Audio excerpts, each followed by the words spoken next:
le Culture Lab, c'est le premier programme de formation longue à l'entrepreneuriat culturel dans la zone nord du Sénégal, mais également en Mauritanie.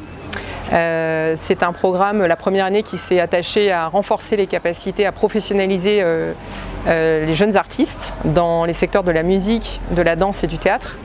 Et pour l'année 2, on a privilégié deux autres filières qui sont la régie technique. En général, les techniciens sont partie prenante des créations artistiques et donc on s'était dit que c'était très important de pouvoir renforcer leurs capacités pour qu'ils puissent passer on va dire de l'état de régisseur ou de technicien lumière et son à l'état de créateur pour pouvoir accompagner les créations in situ en danse, en théâtre ou même en musique. Et la deuxième cohorte qu'on a mise en place, c'est une cohorte qui concerne la professionnalisation de jeunes dans le secteur de l'audiovisuel. En effet, on a constaté que la zone nord, et notamment Saint-Louis, était l'objet de nombreux tournages tout au long de l'année et que les jeunes n'étaient pas encore forcément ni formalisés ni structurés pour proposer leurs services à des réalisateurs. Et donc l'idée, c'est de pouvoir constituer une véritable équipe de professionnels de toute la chaîne nécessaire des compétences pour réaliser un film à Saint-Louis, donc pour servir ces tournages sur la zone nord. Alors je pense que ce programme est essentiel, il répond à des besoins très identifiés sur le terrain. Donc on a, avant de lancer le programme, on a fait une étude assez approfondie sur les besoins dans le milieu du spectacle vivant, de milieu du visuel. Et on a constaté qu'il y avait un vrai besoin de formation continue, de renforcement, pour améliorer aussi la capacité d'insertion des jeunes et leur capacité aussi à se diffuser sur le territoire national, dans la sous-région, Afrique de l'Ouest, sur le continent africain et en Europe, voire en France. Sur la deuxième année, on palpe également, je faisais une séance de débriefing aujourd'hui avec la cohorte en régie technique où il y a vraiment un travail très approfondi qui est fait sur la sensibilité, comment la lumière peut effectivement générer une émotion dans la création artistique.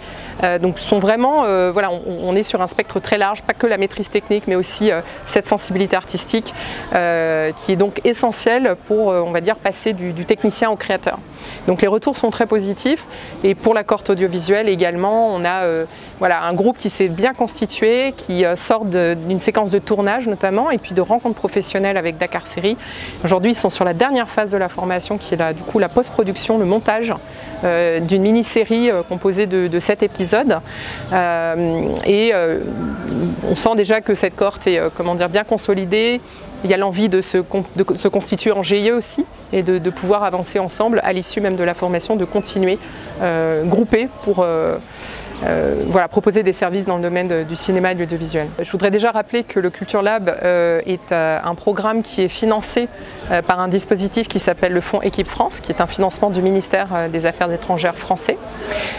Nous l'avons co-conçu avec nos partenaires. Alors, pour la cohorte audiovisuelle, on travaille vraiment main dans la main avec Courtrajmé, notamment avec Emma Sangaré, qui est co-directrice de l'école avec Toumani Sangaré, qui a donc proposé tout un panel de formateurs sur l'ensemble des métiers du cinéma durant 4 mois. On parle de 500 heures de formation. Donc en fait, Courtrajmé fait le portage pédagogique du programme. On a également travaillé sur la cohorte audiovisuelle avec l'association Gungema, représentée par Nafiguet, sur tout le volet de développement personnel qui est très important pour vraiment libérer la créativité, renforcer la confiance en soi des lauréats. On a également travaillé avec le Centre de langue de l'Institut français pour le renforcement en français des lauréats, sur du français de spécialité bien sûr. Et puis le portage administratif, nous l'avons confié à Concri, qui travaille dans le domaine entrepreneurial, qui est une organisation très reconnue au niveau national et international. Pour la régie technique, c'est un peu différent, on a fait appel à des formateurs directement, il n'y a pas de portage pédagogique.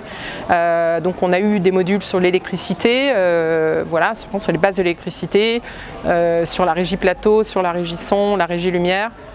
Sur cette deuxième phase de la formation, on travaille aujourd'hui avec Racine Aïdara par exemple, qui est qui est très reconnu au niveau du Sénégal, qui est un créateur, ingénieur son très reconnu, avec Sibi Daïrou sur la lumière, là aujourd'hui avec Jean-Pierre Néposte également qui vient de France, il y a eu d'ailleurs à travailler sur des créations au Sénégal, et avec Lorenzo Marcolini, bien sûr tout cela en bonne coordination avec notre régisseur général Amadou Sen ici et notre régisseur son Moussa Niang. Toute la réflexion autour du Culture Lab est aussi née de certains échanges, notamment avec le professeur Gorasek, qui est aujourd'hui le directeur du département des métiers des arts et de la culture au sein de l'UFR Crac à l'université Gaston Berger. Voilà, quelqu'un de très engagé aussi pour l'insertion en fait des jeunes dans le secteur du cinéma et de l'audiovisuel. Il est lui-même réalisateur, il a été d'excellents conseils en tout cas pour ce programme, et je l'en remercie, et je remercie également nos collègues plus largement de l'université Gaston Berger. Les lauréats de l'année dernière commencent à transmettre ce qu'ils ont appris. Donc eux-mêmes ils sont des ambassadeurs du Culture Lab et recréent à leur niveau des petits Culture Lab pour transmettre en fait ce qu'ils ont acquis. Donc en fait on peut dire que le programme il est en partie pérennisé par ceux qui en ont bénéficié. Ensuite, on va, nous, sur le volet cinéma par exemple, en lien avec le chargé de programmation cinéma à Saint-Dieng ici, concevoir chaque mois des rendez-vous de masterclass professionnels avec des réalisateurs, des scénaristes pour continuer le travail de professionnalisation dans la durée. Et puis, nous, on envisage au niveau de l'Institut français, c'est un projet qui est en cours de maturation et de réflexion, de pouvoir former des administrateurs dans le secteur culturel, des producteurs ou des chargés de production et des médiateurs, puisque chaque œuvre en fait peut être accompagnée aussi de temps de médiation, c'est très important. Et donc on voudrait en former peut-être une demi-douzaine chaque année ou une dizaine, à travers les agents de l'Institut français qui ont capitalisé une expertise en comptabilité, en gestion financière, en administration, en production, en gestion de projet, en ingénierie culturelle, en communication et en médiation. On a ici toute l'expertise à l'Institut pour pouvoir former des jeunes qui pourront ensuite soutenir ou accompagner l'organisation des temps forts de Saint-Louis, des grands festivals, et constituer, on va dire, une sorte d'agence culturelle, voilà, et vendre, proposer des prestations, vendre, proposer leur expertise. Donc ça c'est la vision pour pérenniser, continuer en fait ce processus de professionnalisation qui est au cœur de notre mission, puisqu'on souhaite diffuser un peu moins, mais par contre renforcer l'écosystème, pour nous ça nous paraît essentiel, et on se met au service des acteurs culturels ici pour qu'ils puissent justement à travers cela aussi augmenter leur rayonnement et briller encore davantage au niveau national et au niveau international. Le premier message, c'est libérer votre créativité, quel que soit le secteur. Faites appel à vos ressources internes, faites appel à qui vous êtes, parce que c'est là que vous allez montrer votre différence et montrer votre talent. N'ayez pas peur de montrer ce talent, parce que vous avez tous vos potentiels, voilà, à l'intérieur de vous. Et donc le Culture Lab c'est aussi ça, c'est aussi avancer aussi dans son chemin personnel pour devenir un artiste confirmé, pour devenir un technicien créatif, pour devenir un réalisateur qui a de bonnes idées. Donc pour moi c'est vraiment ça le numéro un, parce que la compétence technique on peut l'acquérir facilement. Le travail le plus difficile il est avec soi-même, il est aussi avec les autres, c'est-à-dire comment on peut composer au sein d'un groupe. C'est aussi comment on peut être plus fort ensemble, et c'est arriver aussi à se fédérer pour pouvoir finalement persévérer et percer tout simplement dans la vie professionnelle. Ça je pense que c'est un atout qu'il faut vraiment mettre en avant, et une démarche qui est importante, celle de pouvoir travailler en collectif et travailler collectivement ensemble, puisque on ne peut jamais être seul acteur dans un projet. On a toujours besoin des autres et il faut pouvoir composer.